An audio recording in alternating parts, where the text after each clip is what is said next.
लोकतंत्र है, क्योंकि संसदीय मॉडल कौन से देश से अपनाया गया है? ब्रिटिश, ठीक है, ब्रिटिश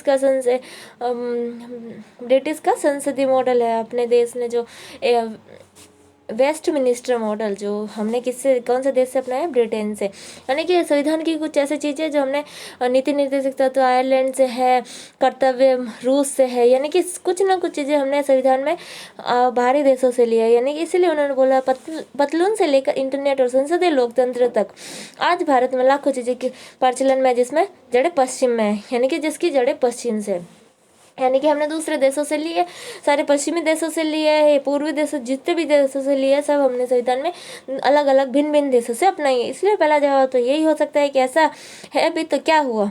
क्या आपके किसी यूरोपियन को शिकायत करते सुना है कि शून्य का आविष्कार भारत में हुआ था?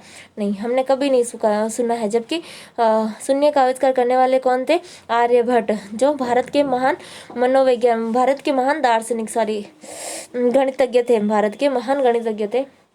शून्य का आविष्कार किया है और इन्होंने सबसे पहले बताया है कि सूर्य ग्रहण, चंद्र ग्रहण होता है, पृथ्वी सूर्य के चारों ओर घूमती है, ठीक है, पृथ्वी सूर्य के चारों ओर घूमती है। लेकिन इनकी बातों पर किसी ने विश्वास नहीं, इनकी बातों पे विश्वास तो किया, लेकिन ये बात आज तक नहीं आई कि इसका आविष्कार, शून्य का आविष्कार भारत में हुआ है, या पाई कमान भारत में हुआ है किसी, और चिकित्सा, प्लास्टर ऑफ पेरिस, पीओपी वाला, ये सारे आविष्कार भारत में हुआ, लेकिन भारतीयों के नाम कहीं पर भी नहीं आते हैं।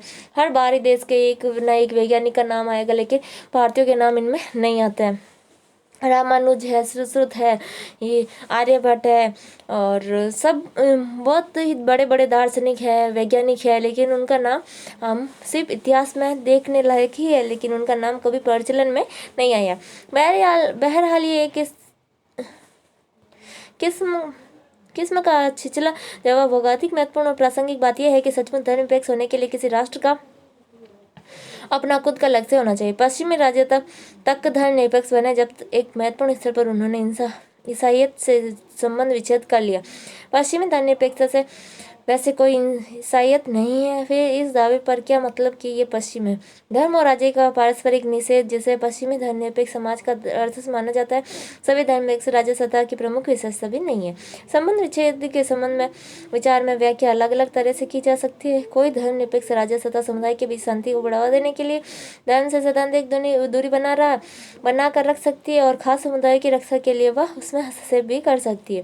भारत में ठीक यही बात हुई। यहाँ ऐसी धर्मनिरपेक्षता विकसित हुई जो ना तो पूरी तरह से ईसाइयत से जुड़ी और ना ही भारतीय जमीन पर, सीधा साधा पश्चिमी आरोपण ही है। तथ्य तो यह है कि धर्मनिरपेक्षता का विगत इतिहास पश्चिमी और गैर पश्चिमी दोनों मार्गों का अनुसरण करता दिखता है। पश्चिम में चर्च और राज्य के संबंध विच्छेद का सवाल केंद्रीय था, और भारत जैसे देश में शांतिपूर्ण अस्तित्व का सवाल महत्वपूर्ण रहे हैं। अब तीसरी आलोचना भारतीयों की कैसे की है कि अल्पसंख्यकवाद। हमने क्या पढ़ा? पश्चिम से आए थे और धर्म विरोधी, और तीसरा है अल्पसंख्यकवाद। ये जो हम अपनी नेक्स्ट क्लास में